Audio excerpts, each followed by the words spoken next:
Hello friends, welcome back. പുതിയൊരു വീഡിയോയിലോട്ട് എല്ലാവർക്കും സ്വാഗതം. എല്ലാവരും ചോദിച്ചിട്ടുണ്ടായിരുന്നു ഞാൻ എന്ത് ചെയ്യാണ്, എന്റെ ജോബ് എന്താണ്, അതിനെ റിലേറ്റ് ചെയ്തൊരു വീഡിയോ ചെയ്യാമോന്ന്. അപ്പം അതിനെക്കുറിച്ച് ഒരു വീഡിയോ ചെയ്യാമെന്ന് വിചാരിച്ചു. അപ്പൊ എന്റെ ജോബ് എന്ന് വെച്ചാൽ ഞാനിവിടെ അയർലൻഡില് വെസ്റ്റ്മീത്ത് കൗണ്ടിയില് ഇന്റലക്ച്വൽ ഡിസബിലിറ്റി സർവീസിൽ ഒരു കമ്മ്യൂണിറ്റി ഹെൽത്ത് സർവീസിൽ നഴ്സായിട്ടാണ് ഞാൻ വർക്ക് ചെയ്യുന്നത്. റീസെന്റ് ആയിട്ടാണ് ഇവിടെ ജനറൽ നഴ്സസിനും, അതായത് നമ്മുടെ നാട്ടിൽ നഴ്സിംഗ് ചെയ്യുന്നത് പോലെയല്ല ഇവിടെ പീഡിയാട്രിക് നഴ്സ് ആണെങ്കിൽ ഇതിൽ ആണ് അവർ പഠിക്കുന്നത് ഇത്ര 4 വർഷം. ഇപ്പം മെന്റൽ ഹെൽത്ത് നഴ്സ് ആണെങ്കിൽ മെന്റൽ ഹെൽത്ത് നഴ്സായിട്ട് 4 വർഷം പഠിക്കുക. എന്നിട്ട് അത് ഡിപ്പാർട്ട്മെന്റിലാണ് അവർ വർക്ക് ചെയ്യുന്നത്.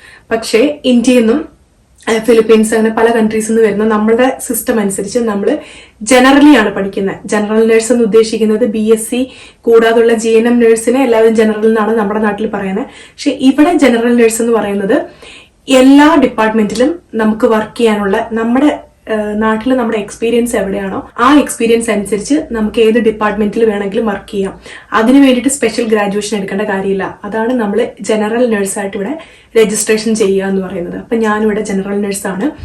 നാട്ടിൽ എനിക്ക് മെഡിക്കൽ ICUലായിരുന്നു എനിക്ക് എക്സ്പീരിയൻസ്. ഇവിടെ വന്നപ്പം നമ്മൾ ഫസ്റ്റ് നോർമൽ നഴ്സിംഗ് ഹോമിലാണ്. അവിടെ മെഡിക്കൽ നീഡ്സ് ഉള്ള എല്ലാ റെസിഡൻസും ഉണ്ടാവും, അവരുടെ കെയർ നോക്കുക. അത് കഴിഞ്ഞിട്ട് എനിക്കിപ്പോൾ കിട്ടിയതാണ്, എനിക്ക് വളരെയേറെ ആഗ്രഹിച്ച് ഞാൻ നേടിയെടുത്തൊരു ജോലിയാണിത്. അപ്പം ഇന്റലക്ച്വൽ ഡിസബിലിറ്റി സർവീസിലെ നേഴ്സ് എന്ന് പറഞ്ഞാൽ ഫസ്റ്റ് ഇന്റലക്ച്വൽ ഡിസബിലിറ്റി എന്താണെന്ന് നമ്മൾ അറിയണം. നമ്മുടെ ഇന്റലക്ച്വൽ ഫംഗ്ഷനിങ്ങിലും അഡാപ്റ്റീവ് ബിഹേവിയറിലും വരുന്ന അബ്നോർമാലിറ്റീസ്, അതിനെയാണ് നമ്മൾ ഇന്റലക്ച്വൽ ഡിസബിലിറ്റി എന്ന് പറയുന്നത്. ഇങ്ങനെ ഇന്റലക്ച്വൽ ഡിസബിലിറ്റി ഉള്ളൊരു മനുഷ്യന് സാധാരണ ജീവിതം നയിക്കാനായിട്ട് ബുദ്ധിമുട്ടായിരിക്കും. അതായത് അവർക്ക് മെമ്മറി പ്രോബ്ലംസ് ഉണ്ടാവാം, ലേണിംഗ് ഡിഫക്റ്റുകൾ ഉണ്ടാവാം, സോഷ്യൽ ഇന്ററാക്ഷന് ബുദ്ധിമുട്ടുണ്ടാവാം. ഉണ്ടാവാനുള്ള കാരണങ്ങൾ തന്നെ പല തരമുണ്ട്. First genetic factor. ആ ജനറ്റിക് ഫാക്ടേഴ്സിൽ തന്നെ ഡിഫറെന്റ് ടൈപ്പ് ഉണ്ട്. ക്രോമസോമൽ അബ്നോർമാലിറ്റീസ് നമ്മൾ കേട്ടിട്ടുണ്ടാവുമായിരിക്കും, Down syndrome, fragile X syndrome, അതുപോലുള്ള സംഭവം. പിന്നെ ജനറ്റിക്കലി തന്നെ സിംഗിൾ ജീൻ ഡിസോർഡർ എന്ന് പറഞ്ഞിട്ട് ഒരു ടൈപ്പ് ഉണ്ട്. പിന്നെ രണ്ടാമത്തെ ഒരു കാരണം എന്ന് വെച്ചാൽ പ്രീനേറ്റൽ ഫാക്ടർ. അമ്മമാര് പ്രഗ്നന്റ് ആയിട്ട് ഇരിക്കുന്ന സമയത്ത് ഉണ്ടാകുന്ന എന്തെങ്കിലും ഇൻഫെക്ഷൻ, റൂബെല്ല പോലുള്ള എന്തെങ്കിലും ഇൻഫെക്ഷൻ കൊണ്ടോ, അതല്ല അമ്മ ക്രോണിക് ആൽക്കഹോളിക് ആണെങ്കിലോ, അങ്ങനെയൊക്കെയുള്ള പല റീസൺസ് കൊണ്ട് ജനിക്കുന്ന കുട്ടി ഇന്റലക്ച്വലി ഡിസേബിൾഡ് ആയി പോവാം. അത് പ്രീനേറ്റൽ ഫാക്ടേഴ്സിൽ വരുന്നൊരു കാര്യമാണ്. അടുത്തൊരു റീസൺ ആണ് പെരിനേറ്റൽ ഫാക്ടേഴ്സ്. ഈ പെരിനേറ്റൽ ഫാക്ടേഴ്സ് എന്ന് വെച്ചാൽ കുഞ്ഞ് ജനിക്കുന്ന ആ ഒരു സമയത്ത് ഭയങ്കര ഡിഫിക്കൽറ്റി ആയിട്ടുള്ളൊരു ബർത്താണ് കുഞ്ഞിന്. ആ ജനിക്കുന്ന സമയത്ത് കുഞ്ഞിന് ഓക്സിജൻ കിട്ടാണ്ടായി പോവുകയാണെന്നുണ്ടെങ്കിൽ അങ്ങനെയുള്ള റീസൺസ് കൊണ്ട് പിന്നീട് കുഞ്ഞിന്റെ ബ്രെയിൻ ഫംഗ്ഷൻസിന് അബ്നോർമാലിറ്റീസ് വരാം. അതുകൊണ്ടും ഇന്റലക്ച്വൽ ഡിസബിലിറ്റി വരാനുള്ള റീസൺസ് ഉണ്ട്. അതാണ് പെരിനേറ്റൽ ഫാക്ടറിനകത്ത് വരുന്നത്. പിന്നെ പോസ്റ്റ്നേറ്റൽ ഫാക്ടേഴ്സ്. പോസ്റ്റ്നേറ്റൽ എന്ന് വെച്ചാൽ കുഞ്ഞ് ജനിച്ചതിന് ശേഷം ഉണ്ടാകുന്ന ബ്രെയിൻ ഇഞ്ചുറി കൊണ്ടോ കെയർ ഒട്ടും കിട്ടാത്തൊരു കുട്ടിയാണെന്നുണ്ടെങ്കിൽ, ഡെവലപ്മെന്റ്സിനൊക്കെ അത് അഫക്ട് ചെയ്യുന്നുണ്ടെങ്കിൽ, അങ്ങനെയുള്ള എൻവയോൺമെന്റൽ കണ്ടീഷൻസിൽ പിന്നെ പ്രോപ്പർ ആയിട്ടുള്ള ന്യൂട്രീഷൻ കിട്ടാണ്ട് സമയത്തിന് ആഹാരവും വെള്ളവും ന്യൂട്രീഷൻ ഡെഫിഷ്യൻസീസ് ഒക്കെ ഉണ്ടാകുമ്പോൾ അങ്ങനെയും ഇന്റലക്ച്വൽ ഡിസബിലിറ്റി കുട്ടികളിൽ വന്നേക്കാം. അങ്ങനെ പലതരം റീസൺ കൊണ്ട് ഈ ഇന്റലക്ച്വൽ ഡിസബിലിറ്റി തന്നെ ഇത്ര ടൈപ്സ് ആയിട്ട് തിരിച്ചിട്ടുണ്ട്. നമ്മൾക്ക് ചുരുക്കി പറയാം, ID എന്നാണ് പറയുന്നത്. മൈൽഡ് ID ഉണ്ട്, സിവിയർ ID ഉണ്ട്, മോഡറേറ്റ് ID ഉണ്ട്, പ്രൊഫൗണ്ട് ഉണ്ട്. അപ്പം ഇതില് mild form of intellectual disability ആണെങ്കിൽ അതിന്റെ IQ ലെവൽ, ഇതെങ്ങനെ ഡോക്ടേഴ്സ് ആണ് ഡയഗ്നോസ് ചെയ്യുന്നത്. IQ ടെസ്റ്റ് നടത്തിയിട്ടാണ് ഏത് ഫോമിലുള്ള ഇന്റലക്ച്വൽ ഡിസബിലിറ്റി ആണ് ഡോക്ടേഴ്സ് അവരെ ഡയഗ്നോസ് ചെയ്യുന്നത്. അപ്പൊ മൈൽഡ് ഫോം ആണെന്നുണ്ടെങ്കിൽ 50 to 69 ആയിരിക്കും മൈൽഡ് ഫോം ഓഫ് IDയിലെ IQ ലെവല്. അവർക്കെന്ന് വെച്ചാൽ ഒരു ചെറിയ ഹെൽപ്പ് കൊടുത്തെങ്കിൽ അവർക്ക് സോഷ്യൽ ലൈഫ് ഭയങ്കര ഈസി ആയിട്ട് കൊണ്ടുപോകാൻ പറ്റും. മോഡറേറ്റ് ID എന്ന് പറയുമ്പം അതിനകത്ത് IQ ലെവൽ എന്ന് പറയുന്നത് 35 to 49 ആയിരിക്കും.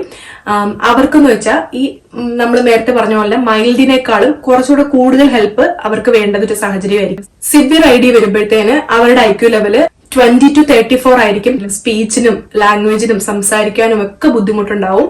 അപ്പൊ അത് പേര് സൂചിപ്പിക്കുന്ന പോലെ തന്നെ severe form of intellectual disability ആണ്. ഏറ്റവും ലാസ്റ്റത്തെ ഫോം ആണ് പ്രൊഫൗണ്ട് ഇന്റലക്ച്വൽ ഡിസബിലിറ്റി എന്ന് പറയുന്നത്. ഇതില് IQ ലെവൽ എന്ന് വെച്ചാൽ 20 ബിലോ ആയിരിക്കും. സ്ട്രോങ്ലി ഹെൽപ്പ് ആവശ്യമുള്ള ആളുകളായിരിക്കും. ഓൺ ഗോയിങ് മെഡിക്കൽ നീഡ്സും കൂടെ ആവശ്യമുള്ള ആളുകളായിരിക്കും.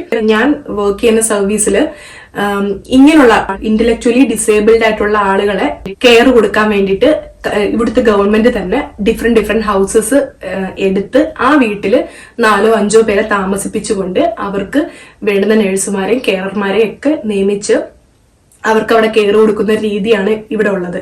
അപ്പം അതിനായിട്ട് ഒരുപാട് ഫണ്ട് ഇവിടുത്തെ ഗവൺമെന്റ് ഇന്റലക്ച്വലി ഡിസേബിൾഡ് ആയിട്ടുള്ള ആളുകളുടെ കെയറിന് വേണ്ടി മാറ്റിവെക്കുന്നുണ്ട്. ശരിക്കും പറഞ്ഞാൽ എനിക്ക് ഭയങ്കര അത്ഭുതം തോന്നിയിട്ടുണ്ട്. ഇങ്ങനെ കെയർ കൊടുക്കുന്നത് കൊണ്ട് തന്നെ അവരൊരു സാധാരണ മനുഷ്യരെ പോലെ ഇവിടെ അവർക്ക് ജീവിക്കാൻ പറ്റുന്നുണ്ട്. സോഷ്യൽ സർവീസും അവർക്ക് കിട്ടുന്നുണ്ട്. എല്ലാ സോഷ്യൽ ഇവന്റ്സിലും അവരെ പങ്കെടുപ്പിക്കാനായിട്ട് കെയർ ഗിവേഴ്സ്, ഞങ്ങളെ പോലുള്ള ആളുകൾ, നഴ്സുമാരും ബാക്കി കെയർ ഗിവേഴ്സും എല്ലാവരും അവരെ കൊണ്ടുപോകുന്നുണ്ട്. അവർക്ക് എല്ലാ രീതിയിലും നല്ല അടിപൊളി ഒരു ലൈഫ് ഇവിടുത്തെ ഗവൺമെന്റ് പ്രൊവൈഡ് ചെയ്യുന്നുണ്ട്. നമുക്ക് നമ്മുടെ ഇമോഷൻസിനെയും നമ്മുടെ മൂവ്മെന്റ്സിനെയും എല്ലാത്തിനെയും ഹെൽപ്പ് ചെയ്യാൻ വേണ്ടി നമ്മുടെ ഉള്ളിൽ തന്നെ ചില കെമിക്കൽസ് ഉണ്ട്. ആ കെമിക്കൽസിന് പറയുന്നത് ന്യൂറോ ട്രാൻസ്മിറ്റേഴ്സ് എന്നാണ്. ഈ ന്യൂറോ ട്രാൻസ്മിറ്റേഴ്സ് ഇന്റലക്ച്വലി ഡിസേബിൾഡ് ആയിട്ടുള്ള ആളുകൾക്ക് അതിൽ മാൽഫങ്ഷൻസ് ഉണ്ടാവും. ചിലപ്പോൾ അത് ഹയർ ആയിട്ട് വരും, ചിലപ്പോൾ അത് കുറഞ്ഞു പോകും. അതിന്റെ ഫംഗ്ഷൻ ഒന്നുകിൽ ആ ഒരു ന്യൂറോ ട്രാൻസ്മിറ്റേഴ്സിന്റെ അളവ് കുറവോ കൂടുതലോ ആയിരിക്കാം. അതല്ലെന്നുണ്ടെങ്കിൽ അത് ഉണ്ടാകുന്നുണ്ടെങ്കിൽ അത് വേണ്ട രീതിയിൽ നമ്മുടെ ബ്രെയിൻ അത് യൂട്ടിലൈസ് ചെയ്യുന്നില്ല, നമ്മുടെ ശരീരത്തിൽ അത് യൂട്ടിലൈസ് ചെയ്യാത്തത് കൊണ്ട് പലവിധ പ്രോബ്ലംസ് അവർക്ക് ഉണ്ടാവാം. മെഡിക്കൽ ഫീൽഡിൽ അല്ലാത്തവർക്ക് പോലും പരിചിതമായ ചില പേരുകളാണ് അതൊക്കെ. അതായത് ഡോപ്പമിൻ, സെറട്ടോണിൻ, നോറെപ്പിനെഫ്രിൻ, ഗാബ, അങ്ങനെയൊക്കെയുള്ള കുറച്ച് കെമിക്കൽസ്. ഈ കെമിക്കൽസിന്റെ ഡിസ്ഫങ്ഷൻ കൊണ്ട് അവരിൽ ഒരുപാട് ചെറുതും വലുതുമായ ചില പ്രശ്നങ്ങൾ അവരുടെ മൂഡ്സിലൊക്കെ ഉണ്ടാവുന്നുണ്ട്. ഫസ്റ്റ് എന്നെ പറയുകയാണെന്നുണ്ടെങ്കിൽ ഫസ്റ്റ് ട്രാൻസ്മിറ്ററായ സെറോട്ടോണിൻ. ഈ സെറോട്ടോണിന്റെ അളവിൽ ഉണ്ടാകുന്ന വ്യത്യാസം കൊണ്ട് അവർക്ക് മൂഡ് സ്വിങ്സ് ഉണ്ടാവും. എന്റെ സർവീസിൽ 4 റെസിഡൻസ് ആണുള്ളത്. നമ്മളിവിടെ പേഷ്യൻസ് എന്ന് പറയത്തില്ല, റെസിഡൻസ് എന്നാണ് അവരെ പറയുന്നത്.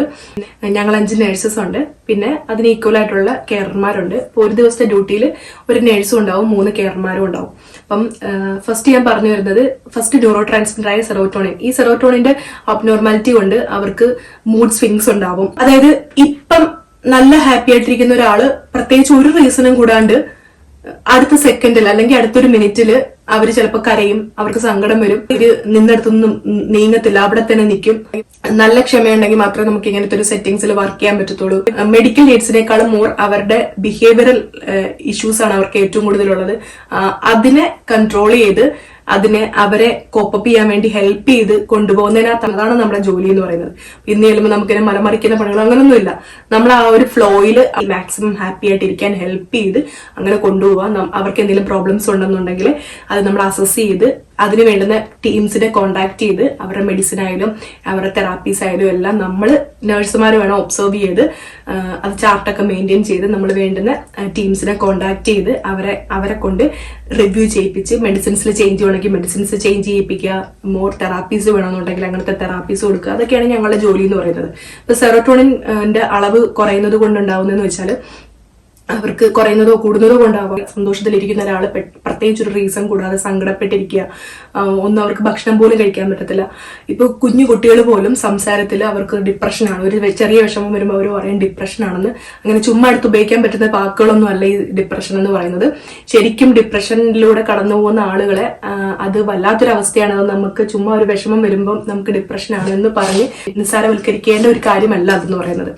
ശരിക്കും ഡിപ്രഷനിലൂടെ കടന്നു പോകുന്നത് ഈ ടൈപ്പ് ഓഫ് ആളുകളാണ്, ശരിക്കും മെന്റൽ ഹെൽത്ത് പ്രോബ്ലംസ് ഉള്ളവരാണ്. അപ്പം ഈ ഇന്റലക്ച്വൽ ഡിസബിലിറ്റിയിൽ ഇങ്ങനത്തെ ന്യൂറോ ട്രാൻസ്മിറ്റേഴ്സിന്റെ പ്രശ്നം അവർക്ക് ഉള്ളത് കൊണ്ട് തന്നെ സൈക്കാട്രിക് പ്രോബ്ലംസിനെ റിലേറ്റ് ചെയ്ത് വരുന്ന കുറെ സിംറ്റംസ് ഇവർക്കുണ്ടാവും. ലോ സെറട്ടോണിൻ ആണെന്നുണ്ടെങ്കിൽ നമുക്ക് ഡിപ്രഷൻ ഉണ്ടാവാം, ലോ മൂഡ് ഉണ്ടാവാം, പെട്ടെന്ന് തന്നെ ഒരു റീസൺ ഇല്ലാതെ കരച്ചിൽ വരും, സങ്കടം വരും, പെട്ടെന്ന് തന്നെ നമ്മൾ ഭയങ്കര ലോ ആക്റ്റീവായി പോവും, ഒരു കാര്യം ചെയ്തുകൊണ്ടിരിക്കുന്ന കാര്യം കണ്ടിന്യൂ ചെയ്യാൻ പറ്റത്തില്ല, ഇങ്ങനെ നമ്മൾ ഭയങ്കര ഇറിറ്റബിൾ ആയിരിക്കും. രണ്ടാമത്തെ ഒരു കാര്യം എന്ന് വെച്ചാൽ ഡോപ്പമിൻ ഇംബാലൻസ്. ഡോപ്പമിൻ ഉണ്ടാവുന്ന എപ്പോഴാണ് നമുക്ക് ഇഷ്ടമുള്ള ഒരു ഫുഡ് കഴിക്കുമ്പം, നമ്മൾ എക്സസൈസ് ചെയ്യുമ്പോഴത്തേന്, അങ്ങനെയുള്ള സമയത്ത് നമുക്ക് ഡോപ്പമിൻ ഉണ്ടാവും. ആ ഡോപ്പമിൻ നമുക്ക് സന്തോഷം തരും. ഈ സന്തോഷത്തിന്റെ അളവ് കുറഞ്ഞു പോകും. ഡോപ്പമിന്റെ കുറവുണ്ടാവുമ്പോഴത്തേന് അവർക്ക് ഒരു പ്ലഷർ കിട്ടത്തില്ല. അവർക്ക് ഇഷ്ടമുള്ള ഒരു ആക്ടിവിറ്റി നമ്മൾ ചെയ്യിപ്പിക്കാനായിട്ട് അവരെ ഹെൽപ്പ് ചെയ്താൽ പോലും, അവരത് ചെയ്താൽ പോലും അവർക്ക് അതിൽ നിന്നൊരു സന്തോഷം കിട്ടത്തില്ല.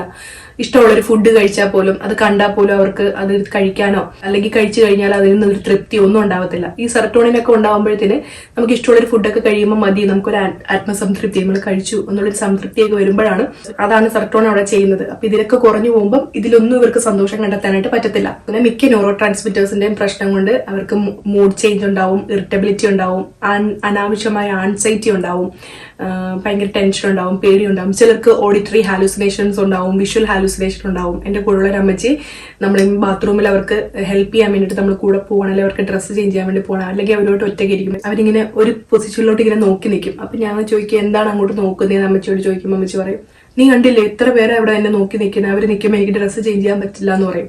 അപ്പൊ അതൊക്കെ ഒരു ടൈപ്പ് ഓഫ് ഹാലൂസിനേഷൻ ആണ്. അവർ കാണുവാണ്, വിഷ്വൽ ഹാലൂസിനേഷൻ ആണ്. അവരെന്തൊക്കെയോ നമുക്ക് എന്തോ അവരെ നോക്കി നിൽക്കുന്നത് പോലെ കുറെ ആൾക്കാരെ അല്ലെങ്കിൽ അവരുടെ മൈൻഡിലുള്ള എന്തെങ്കിലും രൂപങ്ങളെയൊക്കെ അവരവിടെ കാണും. അപ്പൊ അതുകൊണ്ട് തന്നെ അവർ ഡ്രസ്സ് ചേഞ്ച് ചെയ്യത്തില്ല. അതൊരു എക്സാമ്പിൾ പറഞ്ഞാണ്. അത് കണക്ക് പല കേൾക്കാത്ത ശബ്ദങ്ങൾ അവർ കേൾക്കും. ചിലർക്ക് ഇങ്ങനെ ടാക്ടൈൽ ഹാലൂസിനേഷൻ എന്ന് പറയും, ഇങ്ങനെ ദേഹത്തോട് എന്തെങ്കിലും എഴയുന്നത് പോലെയൊക്കെ തോന്നും.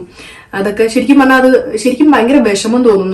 നമ്മളൊക്കെ എന്ത് ലക്കിയാണ്, ഒന്നും ഒട്ടും ഹാപ്പി അല്ലാണ്ട് ലൈഫിൽ നമ്മളെങ്ങനെ ജീവിക്കാൻ പറ്റും അല്ലെ? അതൊക്കെ കേൾക്കുമ്പോൾ ഭയങ്കര വിഷമം തോന്നും. പക്ഷെ നമ്മൾ അവരെ ഒബ്സർവ് ചെയ്ത് നമ്മൾ മനസ്സിലാക്കി എടുക്കുകയാണെന്നുണ്ടെങ്കിൽ ഈ മെന്റൽ ഹെൽത്ത് ടീമിനെ നമ്മൾ കോൺടാക്ട് ചെയ്യുകയാണെങ്കിൽ സൈക്യാട്രിസ്റ്റ് അല്ലെങ്കിൽ സൈക്കോളജിസ്റ്റ് ഇവർക്ക് ഈ ടൈപ്പ് ഓഫ് റെസിഡൻസിന് വേണ്ടുന്ന കെയർ എന്താണെന്ന് അവർ സജസ്റ്റ് ചെയ്യും. അല്ലെങ്കിൽ അവരുടെ മെഡിസിൻസിൽ റിവ്യൂ വേണമെന്നുണ്ടെങ്കിൽ അവരുടെ മെഡിസിൻ ചെക്ക് ചെയ്ത് മെഡിസിനിൽ ഡോസ് കൂട്ടുകയോ കുറയ്ക്കുകയോ അല്ലെങ്കിൽ പുതിയ മെഡിസിൻസ് ആഡ് ചെയ്യുകയോ അല്ലെങ്കിൽ പഴയ മെഡിസിൻസ് ഉള്ള മെഡിസിൻസ് കട്ട് ചെയ്യുകയോ അങ്ങനെ പല കാര്യങ്ങളും ചെയ്ത് അവർക്ക് ഹെൽപ്പ് ചെയ്യാൻ പറ്റും. റെസിഡൻസിന് പറ്റുന്ന തെറാപ്പീസ് എന്തൊക്കെയാണെന്ന് അവർ നമുക്ക് സജസ്റ്റ് ചെയ്ത് തന്നിട്ട് നമുക്ക് ആ തെറാപ്പീസ് ചെയ്യുന്ന ആളുകളെ കോൺടാക്ട് ചെയ്ത് അങ്ങനത്തെ തെറാപ്പീസ് ഇവർക്ക് കൊടുക്കാൻ പറ്റും. അങ്ങനെയൊക്കെ ഇതിനകത്ത് നമുക്ക് കൺട്രോൾ ചെയ്ത് കൊണ്ടുപോകാൻ വേണ്ടി പറ്റും. അടുത്തൊരു ന്യൂറോ ട്രാൻസ്മിറ്റർ ആണ് നോർ എപ്പിനെഫ്രിൻ എന്ന് പറയുന്നത്. അതിൽ ഇംബാലൻസ് വരുവാണെന്നുണ്ടെങ്കിൽ അവർ ഭയങ്കര ഓവർ റിയാക്റ്റീവ് ആയിരിക്കും. എന്തെങ്കിലും ഒരു ചെറിയ സിറ്റുവേഷൻ വരുമ്പോൾ തന്നെ അല്ലെങ്കിൽ അവരുടെ ഒരു നോർമൽ റുട്ടീൻ അവർക്കറിയാം, എന്റെ വീട്ടിൽ ഇത്രയും സ്റ്റാഫുകളാണ് എന്നെ കെയർ ചെയ്യാൻ വരുന്നത്. അപ്പൊ അവരെ കൂടാണ്ട് ഇപ്പൊ അന്നത്തെ ദിവസം ഒരാൾ സിക്ക് വിളിച്ചു, അന്ന് വരുന്ന ഒരു റെഗുലർ സ്റ്റാഫ് സിക്ക് വിളിച്ചെന്നുണ്ടെങ്കിൽ ഇത് കണക്കുള്ള പല ഹൗസസ് ഉണ്ടാവും. ചിലപ്പോൾ അവിടുന്ന് ഒരു ഹെൽപ്പ് നമുക്ക് ഇങ്ങോട്ട് വരും. അപ്പൊ അന്നത്തെ ദിവസം ഇവർ കാണാത്ത ഒരാളെ കാണുമ്പോഴത്തേനും ചിലപ്പോൾ അവർ ഓവർ റിയാക്ട് ചെയ്യും. അവർക്ക് അറിഞ്ഞൂടാത്തൊരു അൺഫെമിലിയർ ഫേസ് വരുമ്പോഴേക്ക് അവർ ഭയങ്കരമായിട്ട് ദേഷ്യപ്പെടും, അഗ്രസീവ് ആവും. ചിലപ്പം അവരെ പിച്ചുവോ മാന്തുവോ അടിക്കുകയൊക്കെ ചെയ്യും, സ്ക്രീം ചെയ്യും. അത് ഈ നോറെപ്പിനെഫ്രിൻ എന്ന് പറഞ്ഞ ന്യൂറോ ട്രാൻസ്മിറ്റർ. ഇതെല്ലാം നമ്മുടെ ശരീരത്തിൽ ഉണ്ടാവുന്ന കെമിക്കലാണ് കേട്ടോ, കെമിക്കൽസ് ആണ്. ഈ കെമിക്കലിന് ഉണ്ടാവുന്ന ഒരു ചേഞ്ചസ് കൊണ്ടാണ് അവർ അങ്ങനെയൊക്കെ റിയാക്ട് ചെയ്യുന്നത്. പിന്നെ വേറൊരു ന്യൂറോ ട്രാൻസ്മിറ്റർ എന്ന് വെച്ചാൽ ഗാബ എന്ന് വെച്ചാൽ ഗാമ അമിനോ ബ്യൂട്രിക് ആസിഡ്. ഈ ഗാബയുടെ ഇംബാലൻസ് കൊണ്ടുണ്ടാവുന്നതെന്ന് വെച്ചാൽ അബ്നോർമൽ ഇലക്ട്രിക്കൽ സിഗ്നൽസ് ബ്രെയിനിലൂടെ ഇങ്ങനെ പാസ് ചെയ്ത് പോവുകയാണ്. അങ്ങനെ ചെയ്യുമ്പോഴത്തേന് സീഷർ വരാനുള്ള ചാൻസ് ഉണ്ട്. എന്റെ റെസിഡൻസിൽ 3 പേർക്കും സീഷർ ഹിസ്റ്ററി ഉണ്ട്. കുറെ നാളായിട്ട് മെഡിസിൻ കൊണ്ട് കൺട്രോൾ ചെയ്ത് വെച്ചിരിക്കുകയാണ്. അപ്പൊ അതിനെക്കുറിച്ചും ഒക്കെ നമ്മൾ പഠിക്കണം. അതായത് ഇൻ കേസ് ഒരു എമർജൻസി വന്നു കഴിഞ്ഞാൽ അവർക്ക് PRN വെൻ എവർ നെസസറി ആ മെഡിസിൻ നമുക്ക് കൊണ്ടുപോകാം. അപ്പൊ ഇവരെ പുറത്ത് കൊണ്ടുപോകുന്ന കെയർ ഗിവേഴ്സ് പോലും ഈ മെഡിസിൻ എപ്പോഴും ഹോൾഡ് ചെയ്യും. ഇതിൽ അവർക്ക് അഡീക്വേറ്റ് ആയിട്ട് ട്രെയിനിങ് കിട്ടിയിട്ടുണ്ട്. അതുകൊണ്ട് ആ ട്രെയിനിങ് കിട്ടിയത് കൊണ്ട് തന്നെ ഇൻ കേസ് അവർക്കൊരു എമർജൻസി വന്നാൽ അവർക്ക് തന്നെ ഇഞ്ചക്ഷൻ കൊടുക്കാം. ആ മെഡിസിൻ എന്ന് വെച്ചാൽ അവർക്ക് വായിൽ കൊടുക്കാൻ പറ്റും, ഇഞ്ചക്ഷൻ ആയിട്ട് കൊടുക്കാൻ പറ്റും. അങ്ങനെ ഒരു സീഷർ ആക്ടിവിറ്റി വന്നു കഴിഞ്ഞാൽ നഴ്സുമാർ നല്ല കെയർ ഗിവേഴ്സ് പോലും ഇതിന് അഡീക്വേറ്റ് ആയിട്ട് അതിനുള്ള ട്രെയിനിങ് എടുത്തിട്ടുണ്ട്. അവർക്കറിയാം ഒരു എമർജൻസി വന്നാൽ അത് കൊടുക്കണം എന്ന്. അതുകൊണ്ട് ഇവരെ പുറത്ത് മുടി കെട്ടിയിക്കാനോ അല്ലെങ്കിൽ ഒരു ഫുഡിന് കൊണ്ടുപോകുമോ ഔട്ടിങ്ങിന് കൊണ്ടുപോകുക ഒക്കെ ചെയ്യുന്നവര് ഈ മെഡിസിനും അവർ എപ്പോ പുറത്തു കൊണ്ടുപോയാലും ഈ മെഡിസിൻ അവർ കൂടെ കൊണ്ടുപോകും. പിന്നെ വേറൊരു ന്യൂറോ ട്രാൻസ്മിറ്റർ ആണ് ഗ്ലൂട്ടമേറ്റ് എന്ന് പറയുന്നത്. ഈ ഗ്ലൂട്ടമേറ്റിന്റെ ഇംബാലൻസ് കൊണ്ട് അവർക്കുണ്ടാവുന്ന വെച്ചാൽ അവർക്ക് മെമ്മറി പ്രോബ്ലംസ് ഉണ്ടാവും, ലേണിംഗ് ഡിസബിലിറ്റീസ് ഉണ്ടാവും, അക്കാഡമിക്കലി അവർക്ക് പഠിക്കാൻ നോർമൽ ആളുകളെ പോലെ പഠിക്കാൻ പറ്റത്തില്ല, അതിനുള്ള ബുദ്ധിമുട്ടുണ്ടാവും. പിന്നെ കുഞ്ഞുനാളായിരിക്കുമ്പോൾ തന്നെ ആ കുട്ടികൾക്ക് ഇങ്ങനെയുള്ള കുട്ടികൾക്ക് ഡെവലപ്മെന്റ് ഡിലേസ് കണ്ടു തുടങ്ങും. ആ സമയത്തേന് നമുക്ക് ഐഡന്റിഫൈ ചെയ്യാൻ പറ്റും. നമ്മൾ കേട്ടിട്ടില്ലേ 4-ാം മാസത്തെ നാഴിയും പിടിച്ച് കുട്ടികൾ ഇരിക്കണം എന്നൊക്കെ പറയത്തില്ല. പക്ഷെ 4-5 മാസം ആകുമ്പോഴേക്ക് കുഞ്ഞിന് നടുവ് കുറയ്ക്കണം, കുഞ്ഞിരിക്കാൻ പഠിക്കണം. അതിനുശേഷമാണല്ലോ അങ്ങനെ കുഞ്ഞുങ്ങൾ നടക്കുന്നതിനൊരു പ്രായമുണ്ട്. അങ്ങനെ എല്ലാത്തിനും ഓരോ പ്രായമുണ്ട്. അത് അവരുടെ ഡെവലപ്മെന്റ് എന്ന് പറയുന്നത്. അവരുടെ ഡെവലപ്മെന്റൽ സ്കിൽസ് ഭയങ്കര ഡിലേ ആയിരിക്കും. അതായത് 5 വയസ്സിലുണ്ടായിരിക്കുന്നതിന്റെ ഡെവലപ്മെന്റ് എന്ന് വെച്ചാൽ ചിലപ്പോൾ ആ കുഞ്ഞിന് 6, 8, 10 വയസ്സിലായിരിക്കും ആ ഡെവലപ്മെന്റ് സാധ്യമായി എടുക്കുന്നത്. പ്രോബ്ലം സോൾവിങ് സ്കിൽ ഉണ്ടാവത്തില്ല. ഒരു ചെറിയ പ്രോബ്ലം എന്തെങ്കിലും വന്നു കഴിഞ്ഞാൽ അതെങ്ങനെ സോൾവ് ചെയ്യണം എന്നുള്ളത് കുട്ടിക്ക് അറിയില്ല. കുഞ്ഞുനാൾ തൊട്ടേ അവരവരുടെ കപ്പാസിറ്റിക്ക് അനുസരിച്ച് പ്രോബ്ലംസിനെ സോൾവ് ചെയ്താണ് നമ്മളെല്ലാരും പഠിച്ച് വരുന്നത്. അപ്പൊ ഇങ്ങനെയുള്ള കുട്ടികൾക്ക് അത് പറ്റില്ല. അപ്പം ഗ്ലൂട്ടമേറ്റ് അതിനെ തടസ്സപ്പെടുത്തുന്നുണ്ട്. അതിന്റെ ഇംബാലൻസ് കൊണ്ടാണ് ഇങ്ങനത്തെ ഒരു പ്രോബ്ലം ഉണ്ടാവുന്നത്. ഈ ഇന്റലക്ച്വൽ ഡിസബിലിറ്റി ഉള്ളവർക്ക് എന്തുകൊണ്ടാണ് ഈ ന്യൂറോ ട്രാൻസ്മിറ്റേഴ്സിൽ വ്യത്യാസം വരുന്നതെന്നും നമ്മൾ അറിയണമല്ലോ. അതിനും പല റീസൺസ് ഉണ്ട്. ഒന്ന് ജനറ്റിക് ഫാക്ടേഴ്സ്, ഞാൻ നേരത്തെ പറഞ്ഞ പോലെ ഈ down syndrome, fragile X syndrome, അതുപോലുള്ള അസുഖങ്ങളുള്ള കുട്ടികളുടെ ഈ ന്യൂറോ ട്രാൻസ്മിറ്റേഴ്സ് അത് റെഗുലേറ്റ് ചെയ്യുന്ന കറക്റ്റ് എമൗണ്ടിൽ റെഗുലേറ്റ് ചെയ്യാൻ ബ്രെയിൻ അറിയത്തില്ല. ബ്രെയിനിന്റെ ഒരു ഡിസ്ഫങ്ഷൻ കൊണ്ടാണല്ലോ ഈ ID ഇന്റലക്ച്വൽ ഡിസബിലിറ്റി എന്ന് പറയുന്ന ഒരു പ്രശ്നം ഉണ്ടാവുന്നത്. അപ്പൊ അതുകൊണ്ട് തന്നെ ഈ കെമിക്കൽസിനെ വേണ്ടുന്ന അളവിൽ ബ്രെയിനിന് ഫംഗ്ഷൻ ചെയ്യിപ്പിക്കാൻ പറ്റത്തില്ല. പിന്നെ വേറൊരു റീസൺ എന്ന് വെച്ചാൽ ഇന്റലക്ച്വൽ ഡിസബിലിറ്റി ഉണ്ടെന്ന് നമ്മൾ ഐഡന്റിഫൈ ചെയ്യുന്ന എങ്ങനെ, ഇങ്ങനെ പാരന്റ്സിന് ഡൗട്ട് തോന്നുമ്പോൾ അവരുടെ ഡെവലപ്മെന്റ്സിലൊക്കെ ഡിലേ വരുന്ന സമയത്ത് അവർ ഡോക്ടറിനെ കൊണ്ട് കാണിക്കുമ്പോൾ അവർ പല പല ടെസ്റ്റുകൾ നടത്തി, അവരുടെ ബ്രെയിൻ സ്റ്റഡിയും MRI പോലുള്ള സ്കാനുകളും അങ്ങനെയുള്ള പല ടെസ്റ്റുകളും നടത്തിയിട്ടാണ് അതിനെ ഐഡന്റിഫൈ ചെയ്യുന്നത്. അപ്പൊ തന്നെ അവരുടെ ബ്രെയിനിലെ അബ്നോർമാലിറ്റീസ് കണ്ടുപിടിക്കാനായിട്ട് അവർക്ക് പറ്റും. ഈ ബ്രെയിനിൽ അബ്നോർമാലിറ്റീസ് ഉള്ളത് കൊണ്ട് തന്നെ വേണ്ടുന്ന അളവിൽ ഇങ്ങനത്തെ ന്യൂറോ ട്രാൻസ്മിറ്റേഴ്സിനെ പ്രൊഡ്യൂസ് ചെയ്യാനോ യൂസ് ചെയ്യിപ്പിക്കാനോ ഫംഗ്ഷൻ ചെയ്യിക്കാനോ പറ്റത്തില്ല.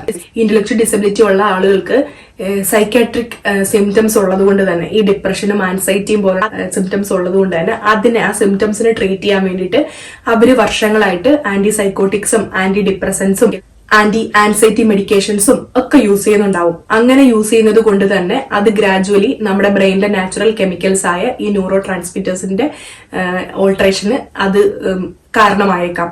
വേറൊരു റീസൺ എൻവയോൺമെന്റൽ ഫാക്ടേഴ്സ് ആണ്. അതായത് ചില വീടുകളിൽ നമ്മൾ കണ്ടിട്ടുണ്ടാവുമായിരിക്കും, ഇപ്പൊ സോഷ്യൽ മീഡിയസ് ഒക്കെ ആക്റ്റീവ് ആയപ്പോഴാണ് പല പല വീഡിയോസിലും നമ്മൾ അതൊക്കെ പുറത്ത് കാണുന്നത്. ചില വീടുകളിൽ ഇങ്ങനത്തെയുള്ള കുഞ്ഞുങ്ങളെ ബ്ലെസ്ഡ് ആയിട്ട് കിട്ടിയ ഒരു കുഞ്ഞുങ്ങളായിട്ട് കാണുകയും അങ്ങനെ പേരൻസ് അതുപോലെ ട്രീറ്റ് ചെയ്ത് കുഞ്ഞുങ്ങളെ ഒപ്പം അവർക്ക് അങ്ങനത്തെ ഒരു ഡിഫക്റ്റ് ഇല്ലാത്ത രീതിയിൽ സാധാരണ കുഞ്ഞുങ്ങളെ പോലെ അതിനെ വളർത്താൻ ശ്രമിക്കുകയും ചെയ്യുന്നുണ്ട്. പക്ഷേ ചില സ്ഥലങ്ങളിൽ ചിലപ്പോൾ അത് ലാക്ക് ഓഫ് എഡ്യൂക്കേഷൻ കൊണ്ട് ആരുടെയെങ്കിലും തെറ്റുകൊണ്ടാണ് ഇങ്ങനെ കിട്ടിയെന്നൊക്കെ അങ്ങനെയൊക്കെ ബിലീവ് ഉള്ള ആളുകൾ അങ്ങനെയൊക്കെയാണ് ഇങ്ങനെയുള്ള കുഞ്ഞുങ്ങളെ ഇഗ്നോർ ചെയ്യും. അവരെ സോഷ്യൽ ഇവന്റ്സ്, മറ്റുള്ളവർ പങ്കെടുക്കുന്ന സോഷ്യൽ ഇവന്റ്സുകൾ കൊണ്ടുപോകാണ്ടിരിക്കുക, ആ കുട്ടിയുടെ കഴിവിനനുസരിച്ച് അതുപോലുള്ള കുട്ടികളെ പഠിപ്പിക്കുന്ന സ്കൂളുകളിൽ ചേർത്ത് വിദ്യാഭ്യാസം കൊടുക്കാണ്ടിരിക്കുക, കംപ്ലീറ്റ്ലി അതിനെ ഇഗ്നോർ ചെയ്യുക, ചിലപ്പോൾ ന്യൂട്രീഷൻ അവർക്ക് ഫുഡ് കൊടുക്കാണ്ടിരിക്കുക, അങ്ങനെ പല രീതിയിൽ എൻവയോൺമെന്റലി ആ പേരൻസ് കെയർ ചെയ്യുന്ന ആളുകൾ കുഞ്ഞുങ്ങളെ ഇഗ്നോർ ചെയ്യുമ്പോഴും അങ്ങനെയുള്ള കേസിലും അവർക്ക് ഇത് കണക്കുള്ള ഇവരുടെ കെമിക്കൽസിനെ അത് അഫക്ട് ചെയ്യാം. അങ്ങനെ അഫക്ട് ചെയ്തിട്ട് അവരിങ്ങനെ സൈക്കാട്രിക് സിംറ്റംസ് ലൈക്ക് ഇതുപോലുള്ള ഇറിറ്റബിലിറ്റി, മൂഡ് സ്വിങ്സ് അങ്ങനെയുള്ള സിംറ്റംസ് അവർ കാണിച്ചേക്കാം. ഇവിടെ അങ്ങനെയുള്ള കേസസ് ഉണ്ടെന്ന് എനിക്ക് തോന്നുന്നില്ല. കാരണം കുഞ്ഞുനാൾ തൊട്ട് തന്നെ ഗവൺമെന്റ് അവർക്കുള്ള എല്ലാവിധ ബെനിഫിറ്റും കൊടുക്കുന്നുണ്ട്.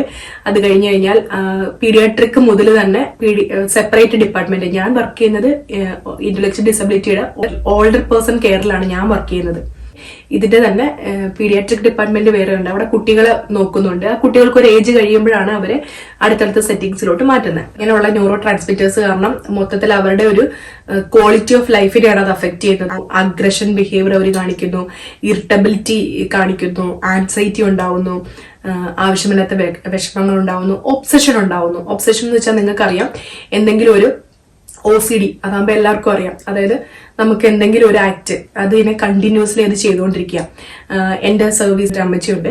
ആ അമ്മച്ചിക്ക് ഭയങ്കര ഒബ്സഷനാണ്. എന്തിനാണെന്നറിയോ? വാഷ് ചെയ്യാൻ വേണ്ടിയിട്ട്, ഡ്രസ്സസ് വാഷ് ചെയ്യാൻ വേണ്ടിയിട്ട്. 9 മണിക്ക് ഉണരും, കുളിച്ച് റെഡിയായി 9:30 ആകുമ്പോൾ റൂമിൽ നിന്ന് വെളിയിലോട്ട് വരും. അത് കഴിഞ്ഞ് രാത്രി കറക്റ്റ് 9 മണിക്കാണ് ബെഡിലോട്ട് പോകുന്നത്.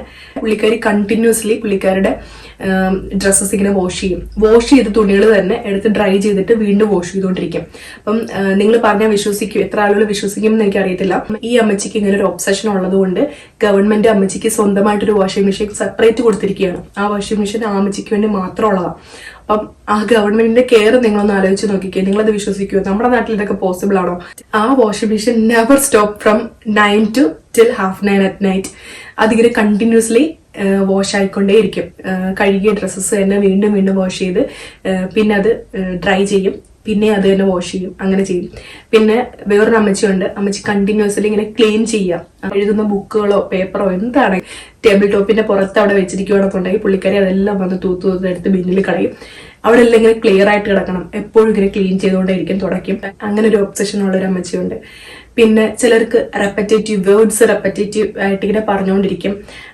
ആ ഒരു അമ്മച്ചി എന്ന് വെച്ചാൽ നമ്മൾ എന്ത് പറയുന്നോ ആ പറയുന്നത് മിനിമം ഒരു 3 വട്ടമെങ്കിലും അത് റിപ്പീറ്റ് ചെയ്യും. നമ്മൾ അടുത്തൊരു സെന്റൻസോ അടുത്തൊരു വേർഡോ പറയുമ്പോൾ പുള്ളിക്കാരുടെ മൈൻഡിലോട്ട് ആ പറഞ്ഞ സെന്റൻസിന്റെ എത്ര വേർഡ്, ലാസ്റ്റത്തെ എത്ര വേർഡ് പുള്ളിക്കാരുടെ മൈൻഡിലോട്ട് കയറിയോ അത്രയും വേർഡ്സ് റിപ്പീറ്റ് ചെയ്യും. 2, 3, 4 തവണ റിപ്പീറ്റ് ചെയ്യും. പിന്നെ നമ്മൾ അടുത്തത് പറയുന്നത് വരെ ആ കാര്യം റിപ്പീറ്റ് ചെയ്തുകൊണ്ടേയിരിക്കും. പിന്നെ പൈക്ക ഓർ പീക്ക, പല 2 രീതിയിൽ ആളുകൾ പ്രൊനൗൺസ് ചെയ്യുന്ന കണ്ടിട്ടുണ്ട്. അതായത് നോൺ ന്യൂട്രീഷ്യസ് അല്ലാത്തൊരു സബ്സ്റ്റൻസിനെ എടുത്ത് തിന്നുന്നതിനാണ് പൈക്ക എന്ന് പറയുന്നത്. അങ്ങനെ ഒരു അമ്മച്ചിയുണ്ട്. അതായത് ചിലപ്പോൾ നമ്മുടെ ഡ്രസ്സിന്റെ ഇങ്ങനെ ഇഴ പൊട്ടി വരുമല്ലോ, ചിലപ്പോൾ ആ ഇഴയായിരിക്കും ഇങ്ങനെ പിച്ചും തിന്നും. പിന്നെ ഈ ഇരുത്തുന്ന ചെയറിനകത്ത് ലെതർ ഇല്ലേ, ലെതറൊക്കെ ആ ലെതറിന്റെ മെറ്റീരിയൽ എടുപ്പുണ്ട്, അതൊക്കെ ഇങ്ങനെ പറിച്ച് തിന്നും. പാഡ് പോലും ഞങ്ങളൊരു സ്പെഷ്യൽ കൈൻഡ് ഓഫ് പാഡാണ് പുള്ളിക്കാരിക്ക് യൂസ് ചെയ്യുന്നത്. ആ പാഡ് വെച്ച് കഴിഞ്ഞാൽ അതിന്റെ പുറത്ത് വേറെ നിക്കറും കൂടി ഇട്ട് കൊടുക്കും. അതല്ലെന്നുണ്ടെങ്കിൽ പാഡ് അതുവരെ പിച്ച് ഇങ്ങനെ കഴിക്കും. അപ്പൊ അതിനൊക്കെ നമ്മൾ ഇങ്ങനെയുള്ള ഓരോ അവരുടെ റിസ്ക്കും അവർക്ക് എന്തൊക്കെ പ്രോബ്ലംസ് വരാം, അവരുടെ മെഡിക്കൽ കണ്ടീഷൻസ് ആണെങ്കിലും ബിഹേവിയറൽ ഇഷ്യൂസ് ആണെങ്കിലും ഇതെല്ലാം ഓരോ കെയർ പ്ലാൻ ആയിട്ട് നമ്മൾ മെയിൻറ്റെയിൻ ചെയ്യുക. എന്നിട്ട് ഈ കെയർ പ്ലാൻ അതിന് ഡോക്ടേഴ്സിനെയോ അല്ലെങ്കിൽ ഏത് ഡിപ്പാർട്ട്മെന്റിനെയാണോ കോൺടാക്ട് ചെയ്യേണ്ടത്, ഒന്നുകിൽ മെഡിക്കൽ ഡോക്ടർ ആയിരിക്കാം അല്ലെങ്കിൽ മെന്റൽ ഹെൽത്ത് ടീമിനെ ആയിരിക്കാം, അവരെ കോൺടാക്ട് ചെയ്ത് അവർക്ക് വേണ്ടുന്ന ട്രീറ്റ്മെന്റ് ആണോ തെറാപ്പി ആണോ അത് അവരെ കോണ്ടാക്ട് ചെയ്യിപ്പിച്ച് അവരെ കൊണ്ട് അത് സജസ്റ്റ് ചെയ്യിപ്പിച്ച് റെക്കോർഡിക്കലി അത് മെയിൻറ്റെയിൻ ചെയ്യിപ്പിച്ച് ആ കെയർ നമ്മൾ അവർക്ക് കൊടുത്തുകൊണ്ടിരിക്കണം. അപ്പൊ ഇങ്ങനെ ബിഹേവിയറൽ ഇഷ്യൂസ് ഉള്ളവർക്ക് മെന്റൽ ഹെൽത്ത് ടീം തന്നെയാണ് ഇങ്ങനെ സജസ്റ്റ് ചെയ്യുന്നത്. നോൺ ന്യൂട്രീഷ്യസ് ആയിട്ടുള്ള സബ്സ്റ്റൻസ്, അതായത് തിന്നാൻ പറ്റുന്ന ഫുഡ് അല്ലാത്ത എല്ലാ സാധനങ്ങളും ഇങ്ങനെ എടുത്ത് കഴിക്കുന്നത്. പേപ്പർ, പടം വരയ്ക്കാൻ കൊടുക്കുന്ന പേപ്പറുണ്ട്, ആ പേപ്പർ ചിലപ്പോൾ ആരും കണ്ടില്ലെങ്കിൽ അതിങ്ങനെ ചുരുട്ടി അതും എടുത്ത് വായിലിട്ട് കഴിക്കും.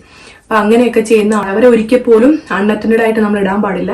ഒരു സ്റ്റാഫ് എപ്പോഴും ഓരോ റെസിഡൻസിന്റെ സൂപ്പർവിഷൻ എന്ന് വെച്ചാൽ അവരെ പിടിച്ച് കെട്ടിപ്പിടിച്ചോണ്ടിരിക്കണം എന്നല്ല ഉദ്ദേശിക്കുന്നത്.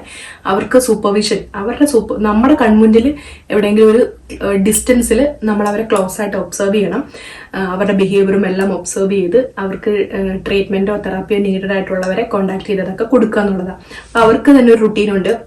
ഞങ്ങളുടെ അവിടെ വേറൊരു അമ്മച്ചിയുണ്ട്. ആ അമ്മച്ചിയുടെ ഒരു റുട്ടീൻ എന്ന് വെച്ചാൽ അമ്മച്ചിയാണ് ഏറ്റവും കൂടുതൽ ഇറിറ്റബിൾ ആവുന്നതും ആൻസൈറ്റി ഇങ്ങനെയുള്ള അഗ്രസീവ് ബിഹേവിയർ ഉള്ളത് ഒരു അമ്മച്ചിയുണ്ട്. അപ്പൊ അമ്മച്ചിയുടെ ഒരു റുട്ടീൻ എന്ന് വെച്ചാൽ രാവിലെ കൃത്യം അവരുടെ മെഡിസിൻസ് പോലും കറക്റ്റ് ഷാർപ്പ് ടൈമിൽ നമ്മളത് കൊടുക്കും. അപ്പം ചില സമയത്ത് ഇവർക്ക് മൂഡ് ചേഞ്ച് ഞാൻ പറഞ്ഞ പോലെ പല ട്രിഗേഴ്സ് കാരണം ഉണ്ടാവാം. ചിലപ്പം വെളിയിൽ നിന്ന് ഫെമിലിയർ അല്ലാത്തൊരു ഫേസ് വന്നതുകൊണ്ടായിരിക്കാം, അതല്ലെങ്കിൽ അവരുടെ റൂട്ടീനിൽ എന്തെങ്കിലും ചേഞ്ചസ് വന്നതുകൊണ്ടായിരിക്കും. ആ സമയത്ത് ഇവർ ഭയങ്കര അഗ്രസീവ് ആവും. അപ്പൊ ആ സമയത്ത് നമുക്ക് കൊടുക്കാൻ വേണ്ടിയിട്ട് മെന്റൽ ഹെൽത്ത് ടീം തന്നെ എന്നും കൊടുക്കുന്ന മെഡിസിൻ അല്ല, ആവശ്യമുള്ളപ്പോൾ കൊടുക്കേണ്ട ആന്റിസൈക്കോട്ടിക് മെഡിസിൻസ് ഉണ്ട്. ആ മെഡിസിൻസ് കൊടുക്കുമ്പോൾ പെട്ടെന്ന് അവരുടെ മൂഡിനെ അത് റിലാക്സ് ചെയ്യിപ്പിച്ച് അവർ സാധാരണ രീതിയിൽ കാമാക്കാനായിട്ട് നമുക്ക് ഹെൽപ്പ് ചെയ്യും. അപ്പൊ അങ്ങനെയുള്ള മെഡിസിൻസ് എപ്പോഴാണോ കൊടുക്കേണ്ടത് അതിനെ നമ്മൾ അസസ് ചെയ്ത് ആ സമയത്ത് നമ്മൾ കൊടുക്കുക. കാരണം ഈ അമ്മച്ചി 9 മണിക്കാണ്, കറക്റ്റ് 9 മണിക്കാണ് നമ്മൾ അവരുടെ മെഡിസിൻ കൊടുക്കുന്നത്. അതിന് മുമ്പ് വേറെ ആരെങ്കിലും മെഡിസിൻ കൊടുത്തു കഴിഞ്ഞാൽ അവർ നമ്മളെ പുറകെ നടക്കും. എന്റെ മെഡിസിൻ ഇതിനെ മെഡിസിൻ ചോദിക്കുന്നത് വെച്ചാൽ 9 മണിക്ക് കറക്റ്റ് മെഡിസിൻ കിട്ടിക്കഴിഞ്ഞാൽ കെയർ ഗീവർ അവർക്ക് കുളിപ്പിച്ച് ഡ്രസ്സൊക്കെ മാറ്റിയിട്ട് അവരെ പുറത്തു കൊണ്ടുപോകും. ഡെയിലി അവരുടെ റുട്ടീനാണ്. രാവിലെ പുറത്തു പോയിട്ട് ഉച്ചയ്ക്ക് 1 മണി ലഞ്ചിന്റെ ടൈമിൽ അവർ തിരിച്ചു വരും. ഡ്രൈവിന് പോകാൻ വേണ്ടിയിട്ടാണ് ഇവര് നഴ്സിന് വന്ന് റഷ് ചെയ്തുകൊണ്ടേയിരിക്കും. 9 മണിയായല്ലോ, 8 മണിയാകുമ്പോഴേ പറയും നിയർലി 9 ആയി, എനിക്ക് മെഡിസിൻ തരുമോ, എനിക്ക് ഇഞ്ചക്ഷൻ തരുമോ, ഇൻസുലിൻ കിട്ടുന്നുണ്ട്, ഇൻസുലിൻ തരുമോ എന്നൊക്കെ ഇങ്ങനെ ചോദിച്ചുകൊണ്ടേയിരിക്കും. അപ്പൊ അവര് റുട്ടീൻഡാണ് എല്ലാ കാര്യത്തിലും. അപ്പൊ കുറെ നാളായിട്ട് ഇവരെ കുറിച്ച് അറിയാവുന്ന സ്റ്റാഫുകളായതുകൊണ്ട് ഇവരെ എങ്ങനെ കൊണ്ടുപോകാം, എങ്ങനെ മാനേജ് ചെയ്ത് കൊണ്ടുപോകാം എന്നുള്ള ഒരു ട്രിക്ക് നമുക്ക് കിട്ടും. പിന്നെ ഈ ഒരു ഫീൽഡിൽ താല്പര്യമുള്ളവർക്കാണ് ഏറ്റവും കൂടുതൽ ഇതിനകത്ത് പിടിച്ചു നിൽക്കാൻ പറ്റുള്ളൂ. അല്ലെങ്കിൽ ഇങ്ങനെയുള്ള ആളുകൾക്ക് ആളുകൾക്കും ബുദ്ധിമുട്ടായിരിക്കും, ആ റെസിഡന്റിനും നമ്മുടെ കെയർ കിട്ടുന്ന റെസിഡന്റിനും ബുദ്ധിമുട്ടായിരിക്കും. ഇങ്ങനെയുള്ള ആളുകളെ നോക്കാനുള്ളൊരു നാക്കില്ലാത്തവരോട് വർക്ക് ചെയ്യാൻ വരുവാണെന്നുണ്ടെങ്കിൽ. പിന്നെ അവരുടെ കെയർ പ്ലാനുകൾ മെയിൻറ്റെയിൻ ചെയ്യുക, അവരെ PCP പേഴ്സണൽ പ്ലാൻ എന്ന് പറയും നമ്മൾ, PCP ഗോൾസ്, അവരുടെ പേഴ്സണൽ കെയർ പ്ലാൻ നമ്മൾ മെയിൻറ്റെയിൻ ചെയ്യും. എന്നിട്ട് അവരെ വർഷത്തിൽ 3 പ്രാവശ്യം എല്ലാ ദിവസവും ഒരു വെളിയിൽ പോകാറുണ്ട്, പക്ഷെ എന്നാൽ പോലും വർഷത്തിൽ 3 പ്രാവശ്യം അവർക്ക് ഒരു ലോങ് ഡ്രൈവ്, ഒരു പുതിയ സ്ഥലത്തേക്ക് ഒരു ഗോളായിട്ട് അവർക്ക് ഗോൾ സെറ്റ് ചെയ്ത്, ചിലപ്പോൾ ഒരു ഗാർഡൻ വിസിറ്റ് ചെയ്യാനായിരിക്കാം, അല്ലെങ്കിൽ ഒരു അക്വേറിയം കാണാൻ വേണ്ടിയിട്ടായിരിക്കാം. അങ്ങനെ 4 ഗോൾസ് നമ്മൾ സെറ്റ് ചെയ്ത് വർഷത്തിൽ 4 പ്രാവശ്യം നമ്മൾ അങ്ങനെ അവരെ കൊണ്ടുപോകാറുണ്ട്. നമ്മുടെ കെയർ ഗിവേഴ്സ് ആണ് അതൊക്കെ മാനേജ് ചെയ്യേണ്ടത്. അന്ന് ഡ്യൂട്ടിയിൽ ആരുണ്ടോ അവരാണ് കൊണ്ടുപോകേണ്ടത്. എക്സ്ട്രാ കെയർ വേണമെന്നുണ്ടെങ്കിൽ നമ്മൾ മാനേജറിന്റെ അടുത്ത് നിന്ന് പെർമിഷൻ മേടിച്ച് എക്സ്ട്രാ സ്റ്റാഫിനെ അന്ന് ഇടിയിപ്പിക്കും. അതൊക്കെ അവർക്കൊക്കെ ഉള്ള പേയ്മെന്റ് ഗവൺമെന്റ് കൊടുക്കും. പക്ഷെ നമ്മൾ കെയർ ഗിവേഴ്സ് ആണ്. കെയർ ഗിവേഴ്സ് എന്ന് വെച്ചാൽ നമ്മൾ വർക്ക് ചെയ്യുന്ന 5 നഴ്സുമാർക്കും ഓരോ റെസിഡന്റിനെ വീതം അസൈൻ ചെയ്ത് കൊടുത്തിട്ടുണ്ട്. നമുക്ക് അസൈൻഡ് പേഷ്യൻസ് എന്ന് പറയുന്ന പോലെ തന്നെ എനിക്കുണ്ട്. എന്റെ റെസിഡന്റ് ആണ് ഞാൻ പറഞ്ഞ പൈക്ക ഉണ്ടെന്ന് പറഞ്ഞ അമ്മച്ചി. ഇങ്ങനെ ചിലപ്പോൾ അമ്മച്ചിയുടെ സ്കിൻ തന്നെ ഇങ്ങനെ ഉരിച്ചൊക്കെ ഇങ്ങനെ തിന്നാൻ നോക്കും. നമ്മൾ ഫുഡ് കഴിക്കാൻ നേരത്ത് അവരുടെ ബിബിന് വരെ നമ്മളിങ്ങനെ ടിഷ്യൂ ഇങ്ങനെ ഇട്ട് കൊടുക്കും, ഫുഡ് വീഴാതിരിക്കാൻ വേണ്ടി. ചിലപ്പോൾ ആ ടിഷ്യൂ ഒക്കെ ചിലപ്പോൾ എടുത്ത് തിന്നും. കുറെ നാളായിട്ട് അത് കൺട്രോൾഡ് ആയിട്ടിരിക്കുകയാണ്. ഇപ്പം അതില്ല, ആ ഒരു ബിഹേവിയർ മറന്നേ പോയി. കാരണം പലവട്ടം നമ്മളിത് നേരത്തെ ഐഡന്റിഫൈ ചെയ്ത് ആ റിസ്കിനെ അസസ് ചെയ്ത് അത് അങ്ങനെ അമ്മച്ചി ചെയ്യാൻ വേണ്ടി കൈ ഉയർത്തുന്ന സമയത്ത് നമ്മൾ അതിനെ ഡൈവേർട്ട് ചെയ്ത് വിട്ട് അവർ ഫുഡ് കഴിക്കുന്ന സമയം അല്ലാത്ത സമയങ്ങളിലൊക്കെ അവരെ ആക്ടിവിറ്റി ചെയ്യിപ്പിക്കും നമ്മൾ. അവർക്ക് അരോമ തെറാപ്പി എന്ന് വെച്ചാൽ കാലിൽ ഫുള്ള് നെർവ്സിനൊക്കെ മസാജ് ചെയ്ത് കൊടുത്ത് അതിന്റെ തെറാപ്പിസ്റ്റാണ് വന്ന് അരോമ തെറാപ്പി കൊടുക്കുന്നത്. പിന്നെ മ്യൂസിക് തെറാപ്പി കൊടുക്കുന്നുണ്ട്. വീക്ക്ലി വൺസ് ഒരു മ്യൂസിഷ്യൻ വന്ന് അവർക്ക് വേണ്ടി മ്യൂസിക് പ്ലേ ചെയ്യും, അവരുടെ കൂടെ ഇരുന്ന് മ്യൂസിക് എൻജോയ് ചെയ്യും. പിന്നെ അത് കഴിഞ്ഞിട്ട് വീക്ക്ലി വൺസ് അവരെ സിനിമയ്ക്ക് കൊണ്ടുപോകും. സൺഡേ ഹോളി മാസിന് കൊണ്ടുപോകും. മാസ് പങ്കെടുക്കാനുള്ള സമയമില്ല എന്നുണ്ടെങ്കിൽ ഒരു പള്ളിയിൽ കൊണ്ടുപോയി ഒരു ക്യാൻഡിൽ ലൈറ്റ് ചെയ്യിപ്പിക്കും അറ്റ്ലീസ്റ്റ്. പിന്നെ വീക്ക്ലി വൺസ് രണ്ടുപേർക്ക് അത് അങ്ങനെ പടം വരയ്ക്കാൻ പറ്റുള്ളൂ. രണ്ടുപേര് വീക്ക്ലി വൺസ് അവര് ആർട്ട് തെറാപ്പി എന്ന് പറഞ്ഞിട്ട് അതിനുവേണ്ടി ഇങ്ങനെ ഒരു സ്കൂൾ നടത്തുന്ന ഒരു ഇൻസ്റ്റിറ്റ്യൂഷൻ തന്നെ ഉണ്ട്. അവിടെ കൊണ്ടുപോയി അവർക്ക് ആർട്ട് തെറാപ്പി കൊടുക്കും. അവർക്കറിയാം ഇങ്ങനെയുള്ള റെസിഡൻസ് വരുന്ന അവരെ വേണ്ട രീതിയിൽ നോക്കാനും അവരെ കൊണ്ട് ചെയ്യിപ്പിക്കാനും ഒക്കെ അറിയാം. പിന്നെ എല്ലാം കഴിഞ്ഞിട്ട് ചിലപ്പോൾ വർഷത്തിലൊരിക്കൽ ഇവർ വരച്ച പടങ്ങളെല്ലാം കൂടെ ചേർത്തിട്ട് നമ്മളിങ്ങനെ ഹോളൊക്കെ ബുക്ക് ചെയ്ത് വെളിയിൽ കൊണ്ടുപോയി അവർക്കൊരു ആർട്ട് എക്സിബിഷൻ നടത്തി കൊടുക്കാറുണ്ട്. അപ്പം ശരിക്കും പറഞ്ഞാൽ ഇങ്ങനെയുള്ള ആളുകളടുത്ത് സംസാരിക്കുമ്പോഴാണ് നമുക്ക് ഇങ്ങനെയും ആളുകളുണ്ട്. ശരിക്കും പറഞ്ഞാൽ നമ്മുടെ ശരീരത്തിന് ഒരു മുറിവ് പറ്റിക്കഴിഞ്ഞാൽ നമുക്കതിൽ ഒരു എണ്ണ തേക്കുകയോ അല്ലെങ്കിൽ ഒരു മരുന്ന് വെക്കുകയോ എങ്ങനെയൊക്കെ ചെയ്ത് നമുക്ക് മാറ്റാൻ പറ്റും. പക്ഷെ മനസ്സിന്റെ മുറിവെന്ന് വെച്ചാൽ, മനസ്സിനുണ്ടാവുന്ന വേദനകളും വിഷമങ്ങളും എന്ന് വെച്ചാൽ മറ്റൊരാൾക്ക് തുറന്ന് കാണാൻ പറ്റില്ല അതെന്ത് തരം വേദനയാണെന്നുള്ളത്. ശരീരത്തിന്റെ ഒരു ഡിഫക്റ്റ്, നമ്മുടെ ഉള്ളില് നമുക്കൊരു ശ്വാസം മുട്ടാണെങ്കിൽ പോലും ചിലപ്പോൾ നമുക്കത് പറയാൻ, എനിക്ക് ശ്വാസം മുട്ട്, അല്ലെങ്കിൽ അടുത്ത് നിൽക്കുന്ന ആൾക്ക് നമ്മൾ ബ്രീത്ത് എടുക്കാൻ വേണ്ടി ബുദ്ധിമുട്ടുന്ന കാണുമ്പോഴെങ്കിലും അയാൾക്ക് മനസ്സിലാവും ഇയാൾക്ക് ബ്രീത്തിങ് ഡിഫിക്കൽറ്റി ഉണ്ടെന്ന്. പക്ഷെ മനസ്സിന്റെ വിഷമം അങ്ങനെയല്ല. അത് മനസ്സിലാക്കണമെന്നുണ്ടെങ്കിൽ അതിന് നമുക്ക് പ്രത്യേക ഒരു മനസ്സ് വേണം. നമ്മൾ എംപത്തറ്റിക് ആയിരിക്കണം. അങ്ങനെയൊക്കെ ഉണ്ടെങ്കിൽ മാത്രമേ നമുക്ക് മറ്റൊരാളുടെ ഒരു വിഷമം മനസ്സിലാക്കാനും മനസ്സ് മനസ്സിലാക്കാനും അവർക്ക് എന്തോ മാനസിക അത്രയും വിഷമമുണ്ട്. ശരിക്കും പറഞ്ഞാൽ എനിക്ക് ഈ വേറൊരു അമ്മച്ചിയുടെ കാര്യം ഞാൻ പറഞ്ഞില്ലേ, വിഷമം, അതായത് ഇപ്പം സന്തോഷത്തോടെ ഇരിക്കുന്ന ഭയങ്കര എക്സൈറ്റ്മെന്റ്, ഞാൻ ആർട്ട് തെറാപ്പിക്ക് പോവാണ്, ഞാൻ ജോലിക്ക് പോവാണെന്നാണ് പറയുന്നത്, ഞാൻ വർക്കിന് പോവാണെന്നാണ് പറയുന്നത് പുള്ളിക്കാരി. ആർട്ട് തെറാപ്പി എന്നല്ല പറയുന്നത്. ഞാൻ എല്ലാ ചൊവ്വാഴ്ച ആകുമ്പോൾ പറയും, തലേന്ന് രാത്രിയിലേ പറയും ഞാൻ നാളെ ജോലിക്ക് പോകണമെന്ന് പറയും. അപ്പം അങ്ങനെ പോകാൻ വേണ്ടി ഭയങ്കര എക്സൈറ്റഡ് ആയിട്ട് പോകാൻ വേണ്ടി വെയിറ്റ് ചെയ്ത് 11:30 മുതൽ 12:30 വരെയാണ്. അപ്പം ഉച്ചയ്ക്ക് 11:30 പോകാൻ വേണ്ടിയിട്ട് രാവിലെ തൊട്ടേ പറഞ്ഞുകൊണ്ടിരിക്കുമായിരിക്കും. പക്ഷേ ചിലപ്പോൾ 11 മണിയാകുമ്പോഴത്തേന് പുള്ളിക്കാരുടെ മൂഡ് കംപ്ലീറ്റ്ലി ചേഞ്ച് ആവും. ഞാൻ നേരത്തെ പറഞ്ഞ പോലെ തന്നെ പല മൂഡ് കെമിക്കൽസിന്റെ പ്രോബ്ലംസ് കൊണ്ടാണ് അവരുടെ മൂഡ് കംപ്ലീറ്റ്ലി ചേഞ്ച് ആവുമ്പോഴത്തേനാണ് അവർക്ക് ആ എക്സൈറ്റ്മെന്റ് മാറും. പിന്നെ അവർക്ക് പോകാൻ ഇഷ്ടമില്ല, പിന്നെ അവർ നീങ്ങത്തില്ല, അവിടെ നിന്ന് കരയും, സങ്കടം വരും, കരച്ചിൽ വരും. ഇത് കാണുമ്പോൾ ഉണ്ടല്ലോ ചില സമയമൊക്കെ എനിക്ക് ഭയങ്കര വിഷമം തോന്നിയിട്ടുണ്ട്. കാരണം അത്രയും സന്തോഷമായിട്ടിരുന്നിട്ട് അവരങ്ങനെ മാറുമ്പോൾ. അപ്പം ഞങ്ങളാണ് മെന്റൽ ഹെൽത്ത് ടീം, നമ്മൾ ഒരിക്കൽ എന്തെങ്കിലും ഒരു കാര്യം പറഞ്ഞെന്ന് വിചാരിച്ചിട്ട് അവർ മെഡിസിൻസിൽ ചേഞ്ചസ് വരുത്തി തരുമോ, അവരിങ്ങനെ ഒബ്സർവ് ചെയ്യാനേ പറയത്തുള്ളൂ. അപ്പം മൂഡിന്റെ തന്നെ ചാർട്ട് നമ്മൾ മെയിൻറ്റെയിൻ ചെയ്യും. ഇന്ന ദിവസം ഇങ്ങനെ ഓരോ ദിവസവും ഡ്യൂട്ടിയിലുള്ള നഴ്സുമാരാണ്, കെയർമാരുടെ അടുത്താണെങ്കിൽ അവർ പുറത്ത് കൊണ്ടുപോകണമെങ്കിൽ പുറത്ത് പോയപ്പോൾ അവരെങ്ങനെ ബിഹേവ് ചെയ്തു എന്നുള്ളത് കെയർമാരുടെ അടുത്ത് ചോദിച്ച് വ്യക്തമായിട്ട് ഞങ്ങൾ ആ മൂഡ് ചാർട്ടിൽ എഴുതി വെച്ചിട്ട് ചിലപ്പോൾ മാസത്തിലൊരിക്കൽ 2 മാസം കൂടുമ്പോഴായിരിക്കും മെന്റൽ ഹെൽത്ത് ടീം അത് റിവ്യൂ ചെയ്യുന്നത്. അത് റിവ്യൂ ചെയ്തിട്ട് ഈ നമ്മൾ എഴുതി വെച്ചേക്കുന്ന നോട്ട്സ് മുഴുവൻ വായിച്ചു നോക്കിയിട്ട് വേണം അവർ ഓക്കെ അപ്പൊ ഇത്രയും ഇഷ്യൂസ് ഇവർക്കുണ്ട് എന്ന് മനസ്സിലാക്കിയിട്ട് ആ ഒരു മെഡിസിൻ ഒന്ന് ചേഞ്ച് ചെയ്ത് കിട്ടണമെങ്കിൽ തന്നെ ചിലപ്പോൾ മാസങ്ങളോ ചിലപ്പോൾ ഒരു വർഷമൊക്കെ എടുക്കും. കാരണം സിംപിളി അങ്ങ് മെഡിസിൻ ചേഞ്ച് ചെയ്യാൻ പറ്റത്തില്ല. ഇങ്ങനെ മെഡിസിൻസ്, ഈ ട്രീറ്റ് ചെയ്യുന്ന മെഡിസിൻസും കെമിക്കൽസ് ആയതുകൊണ്ട് തന്നെ ഇവർ ഓൾഡർ പേഴ്സൺ ആണല്ലോ, അപ്പൊ അതുകൊണ്ട് തന്നെ അവർക്ക് പല മെഡിക്കൽ ഇഷ്യൂസും ഉണ്ട്. ഈ പ്ലസ് ഇങ്ങനെയുള്ള ബിഹേവിയറൽ ഇഷ്യൂസ് കൂടാതെ അവർക്ക് മെഡിക്കൽ ഇഷ്യൂസും ഉണ്ട്. ഷുഗറും പ്രഷറും കൊളസ്ട്രോളും ഇലക്ട്രോലൈറ്റ്സും ഒക്കെ നമ്മളെ ഒരു ബ്രെയിൻ ഫംഗ്ഷനെ ഹെൽപ്പ് ചെയ്യുന്നുണ്ടെന്ന് നിങ്ങൾക്ക് അറിയാലോ. അപ്പം ഈ സോഡിയം പൊട്ടാസ്യം പോലുള്ള ഇലക്ട്രോലൈറ്റ്സിനും ഒക്കെ വ്യത്യാസമുണ്ട്. നമ്മൾ നഴ്സുമാരായതുകൊണ്ട് നമുക്ക് ഫാർമക്കോളജി അത്ര വശമില്ലാത്തായിരിക്കും. നമ്മൾ എന്തൊക്കെയും മെഡിസിൻ ഒന്ന് ആഡ് ചെയ്ത് തന്നാൽ എന്താ, പക്ഷെ ഡോക്ടേഴ്സ് നമ്മളിപ്പം അപ്പോയിന്റ്മെന്റിന് കൂടെ പോകുമ്പോഴാണ് ഡോക്ടേഴ്സ് പറയുന്നത് ഇതും ഒരു കെമിക്കൽ ആയതുകൊണ്ട് തന്നെ ഈ കെമിക്കൽ ചിലപ്പോൾ പുതിയൊരു മെഡിസിൻ ആഡ് ചെയ്യുമ്പോൾ അവരുടെ മൂഡിൽ ഒരു വ്യത്യാസം വരുമായിരിക്കാം. പക്ഷെ ആ കെമിക്കൽ ചിലപ്പോൾ വേറെ ഏതെങ്കിലും ഇലക്ട്രോലൈറ്റ്സിനെ അത് അഫക്റ്റ് ചെയ്യും, അത് നേരെ കുറയ്ക്കും, അതല്ലെങ്കിൽ അത് കൂട്ടും. അപ്പം പല മെഡിക്കൽ ഇഷ്യൂസും, അപ്പം ഒരു മെഡിസിൻ അവരൊന്ന് കൂട്ടുകയോ കുറയ്ക്കുകയോ ഡോസ് ആഡ് ചെയ്യുകയോ ഒക്കെ ചെയ്യണമെന്നുണ്ടെങ്കിൽ അവർക്ക് വേറെ പല കാര്യങ്ങളും, വേറെ പല ബ്ലഡ് ടെസ്റ്റുകളും നടത്തി അതിനകത്തൊക്കെ കുഴപ്പമില്ലാന്ന് വരുത്തി, അങ്ങനെ അവർക്കും അത് സിമ്പിൾ ആയിട്ടുള്ളൊരു കാര്യമല്ല ഒരു മെഡിസിൻ ആഡ് ചെയ്ത് തരിക എന്നുള്ളത്. അപ്പം ഇതിന്റെ ഒരു ഞാൻ പറഞ്ഞു വരുന്നതെന്ന് വെച്ചാൽ ഇവിടെ നമ്മൾ കൊടുക്കുന്ന ഒരു ഹോളിസ്റ്റിക് അപ്രോച്ചാണ്.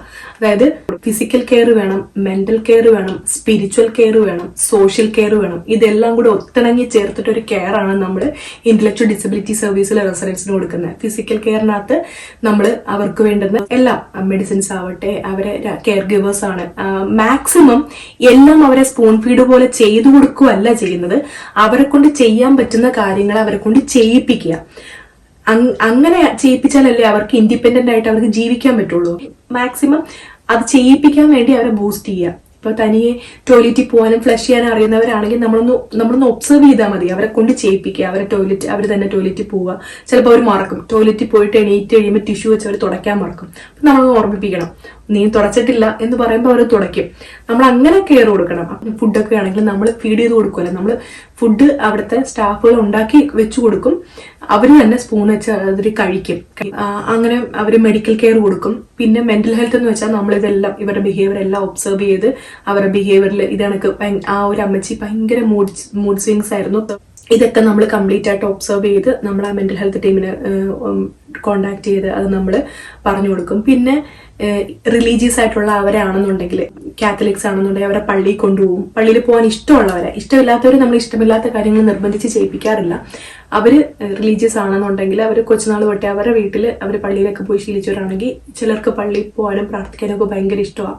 അപ്പം ഒരമ്മച്ചിയുണ്ട്, അമ്മച്ചിക്ക് ഞങ്ങൾ പള്ളിയിൽ കൊണ്ടുപോകുമ്പോഴത്തേന് എപ്പോഴും കുർബാനയ്ക്ക് പോകാൻ ഭയങ്കര ഇഷ്ടമാണ്. പള്ളിയിൽ കൊണ്ടുപോകുമ്പോൾ അവിടെ ക്രിസ്ത്യൻസിന് അറിയായിരിക്കും ഇങ്ങനെ യേശുവിന്റെ 14 സ്ഥലങ്ങൾ അങ്ങനെ ക്രോസ് വെച്ചിട്ട് യേശു ഇങ്ങനെ 1-ാം സ്ഥലത്ത് 4-ാം സ്ഥലത്ത് വീഴുന്നതും അങ്ങനെയൊക്കെയുള്ള ക്രോസും അതിന്റെ സ്റ്റാച്ചു ഉണ്ടാക്കി വെച്ചിട്ടുണ്ട്. അവിടെ ചെല്ലുമ്പോൾ ഭയങ്കരമായിട്ട് പൊട്ടിക്കരയും. കാരണം പുള്ളിക്കാരി ഇതൊക്കെ വിഷ്വലൈസ് ചെയ്യുക, നേരിട്ട് കണ്ടതുപോലെ വിഷ്വലൈസ് ചെയ്ത് അവിടെ മാസത്തിലൊരിക്കൽ അല്ലെങ്കിൽ 2 ആഴ്ച കൂടുമ്പോൾ പോകുന്ന ചർച്ച. പക്ഷെ സെയിം സ്ഥലത്ത് എത്തുമ്പോൾ എന്നും പുള്ളിക്കാരി പൊട്ടിക്കരയും. ഇതൊക്കെ വിഷ്വലൈസ് ചെയ്തിട്ട് ഇവരിതൊക്കെ പഠിച്ചിട്ടുണ്ട് കേട്ടോ.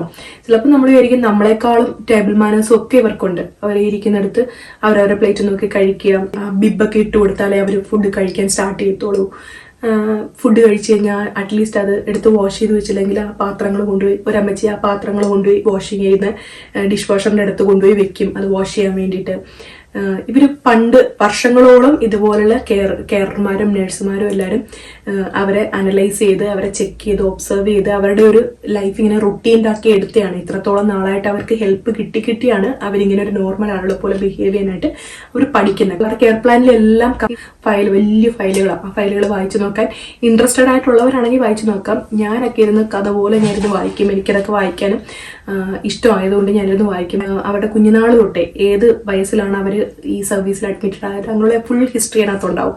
അപ്പം ഇവർ തുടക്കമൊക്കെ ഇങ്ങനെ ആയിരുന്നിരിക്കും. എന്താ, അവർക്ക് എല്ലാവർക്കും ഫുഡ് കൊടുക്കുമ്പോൾ സ്വന്തം പ്ലേറ്റിലോട്ട് നോക്കുന്നതിന് പകരം ചിലപ്പോൾ അവർ അപ്പുറത്തെ പ്ലേറ്റിലായിരിക്കും നോക്കുന്നത്. അപ്പം അത് പിന്നീട് ഈ കെയർ ഗിവേഴ്സ് ആണ് അവരെ ഒരു റൂട്ടീൻഡാക്കി എടുത്തത്. സ്വന്തം മറ്റുള്ളവരുടെ പ്ലേറ്റിൽ നോക്കുന്നതിന് പകരം എനിക്ക് കിട്ടിയ ഫുഡ് നോക്കിയിരുന്ന് കഴിക്കാനും ലൈഫിൽ ഒരു റൂട്ടീൻ വരുത്തിച്ചെടുത്തതാണ്. കൃത്യസമയത്ത് ഉണരുക, ആ സമയത്ത് തന്നെ അവർ കുളിച്ച് റെഡിയായി പുതിയ ഡ്രസ്സൊക്കെ ഇട്ട് അവർ സിറ്റിംഗ് റൂമിൽ വന്നിരുന്ന് TV കാണും. പിന്നെ അവർ ഓരോരോ ആക്ടിവിറ്റീസ് അവരെ രാവിലെ കൊണ്ടുവന്ന് അവർ വെറുതെ ഇരുത്തുമല്ല, രാവിലെ തൊട്ട് അവരെ പല ആക്ടിവിറ്റീസിലും നമ്മൾ എൻഗേജ് ആയിട്ട് വെക്കും. അവർക്ക് സിനിമ കാണാൻ മൂടുള്ളപ്പോൾ TV-യിൽ സിനിമ ഇട്ട് കൊടുക്കും, പാട്ട് കേൾക്കാൻ മൂടുള്ളപ്പോൾ പാട്ട്.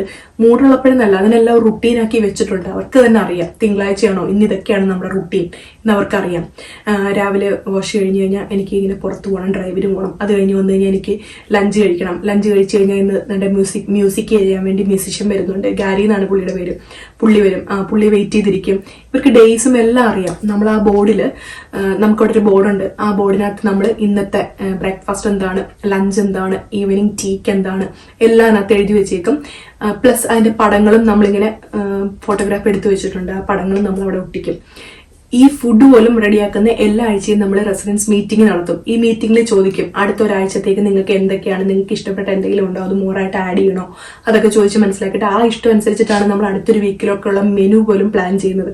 എന്നിട്ട് ഇവർക്ക് അതിനനുസരിച്ചുള്ള ഫുഡിന്റെ ഫോട്ടോസ് എല്ലാം നമ്മൾ ഇതിലൊട്ടിക്കും.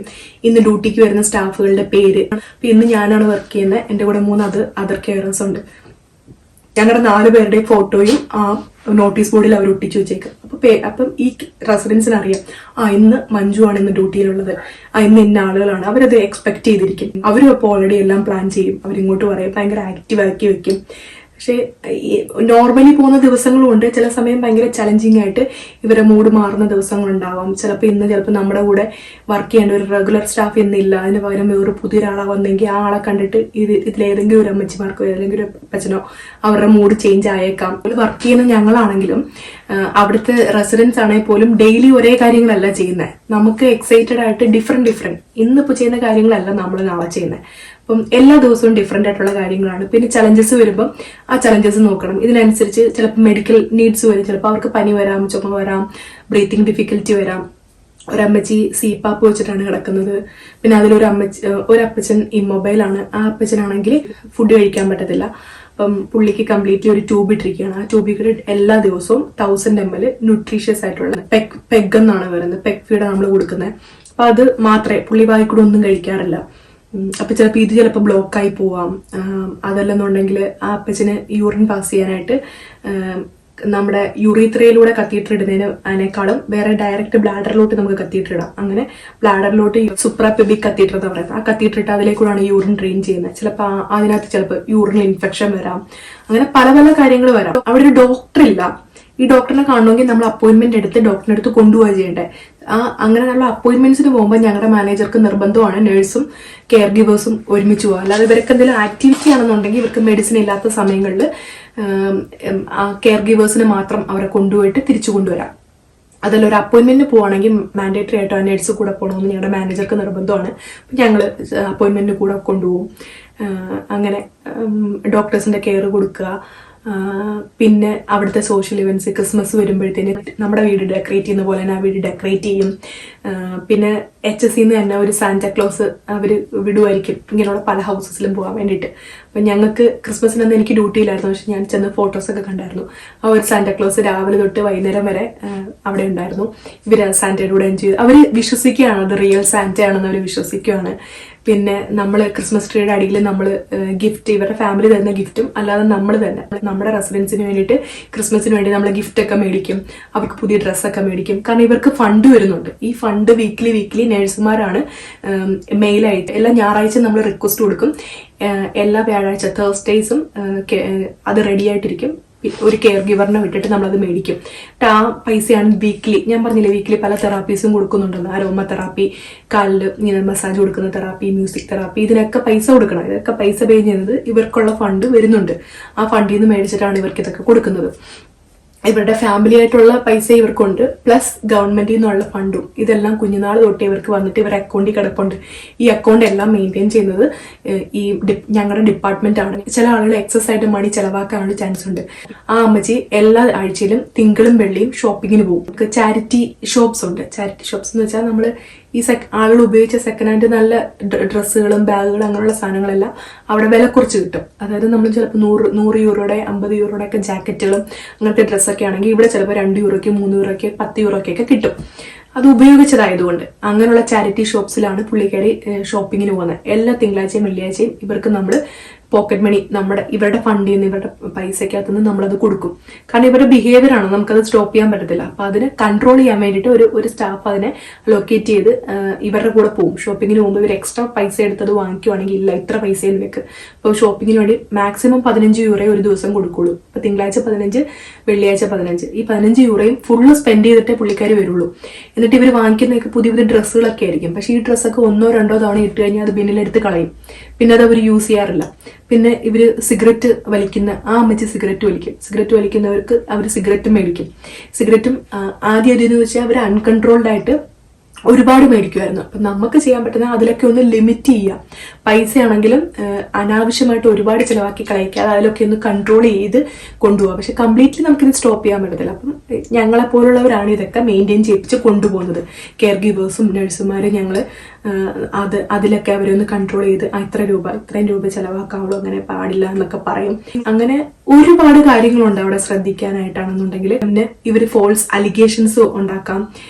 ഒരമ്മച്ചി ഇതിനൊക്കെ ഷോപ്പിങ്ങിന് പോയ സമയത്ത് അവിടുത്തെ സ്റ്റാഫ് എപ്പോഴും എന്തോ അവർ പറഞ്ഞിട്ട് ഈ പുള്ളിക്കാരിക്ക് ഈ സ്റ്റാഫിന്റെ അടുത്തൊരു ദേഷ്യം ഉണ്ടായിരുന്നു. അവര് അടിച്ചെന്നോ അങ്ങനെ എന്തോ പറഞ്ഞു.